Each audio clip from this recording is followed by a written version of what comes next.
Exercise 3.3, question number 6.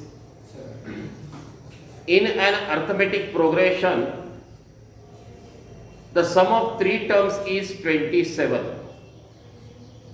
and the product is 504.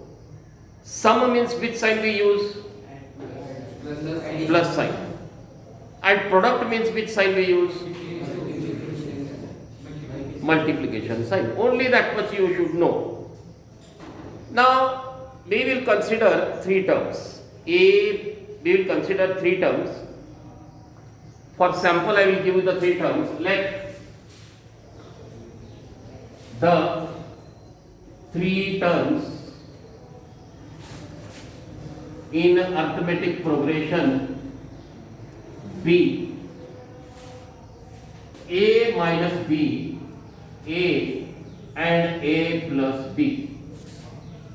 There is a difference of d in these three terms. For a we added a, for a we added d, difference of d is there, and from a we subtracted d. Once again difference of d is there.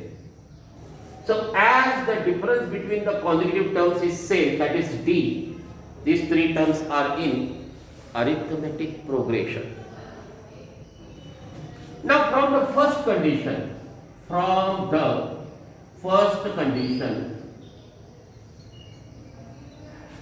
the sum of these three terms, a minus b plus a plus b, the sum of these three terms is 27.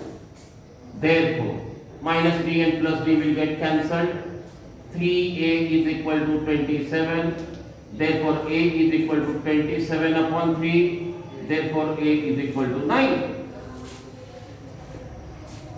Remember, a is not the first term like what we studied earlier.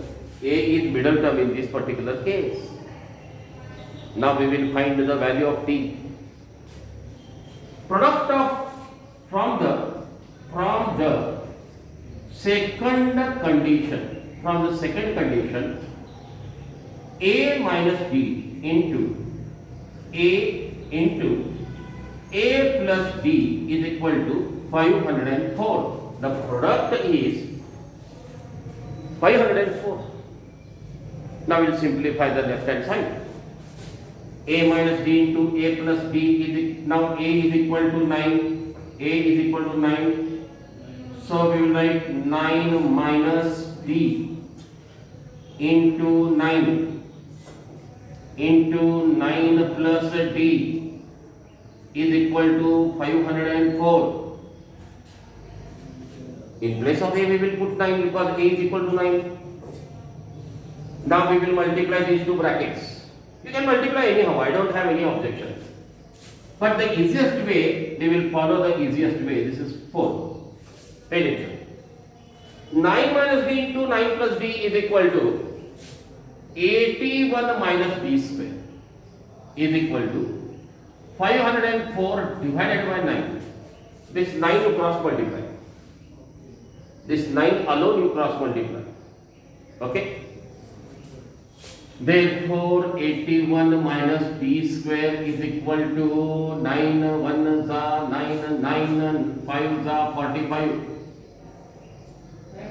Remainder is 5 6 za, correct? Therefore, minus b square is equal to 56 minus 81. Therefore, minus b square is equal to minus 25. Therefore, d square is equal to 25. We will eliminate minus sign from both the sides. Dividing both sides of the equation by minus 1. Minus 1 and minus 1 will get eliminated. And therefore, d is equal to plus or minus 5. D is either plus 5 or d is minus 5. Any one of the two answers is possible when we take square root of a number. Okay. Now what we will do? We got a, we got d. Now we will find these three terms. Now a minus b is equal to 9 plus 5. We'll take once plus 5. We'll take plus 5 start. We'll get the answer 40. A plus B is equal to, I think so, it should be minus. 9 minus 5 is equal to how much? 4. 9 plus 5 is equal to 1 4 14. That is there. So this is where A is equal to 9. Is, we write here, if A is equal to 9 and B is equal to 5, we get this. And if A is equal to 9 and D is equal to minus 5, D is equal to minus 5, what we get? A minus D is equal to 9 minus 5, that is equal to 1 4 14. From 14 came. Opposite of minus 5 is how much? What is the opposite of minus 5? Plus 5. So 9 plus 5 will get 14.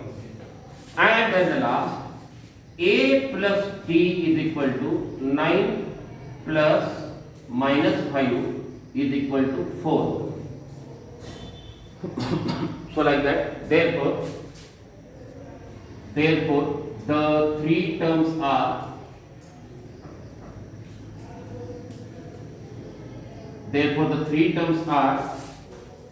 we have 4 in between. A is there, A is 9, so 4 9 14 or 14 9 4. Just see here, if you have any doubts in your mind, you can ask. Kabul, stand up. Sir, I do not understand this. Come here. I do not understand this all. Which one? Tell me. This all. Oh my God. Means you don't know addition, subtraction. No, addition, subtraction. That only. Then 9 minus 5 is how much? 4. Then why you did not follow that?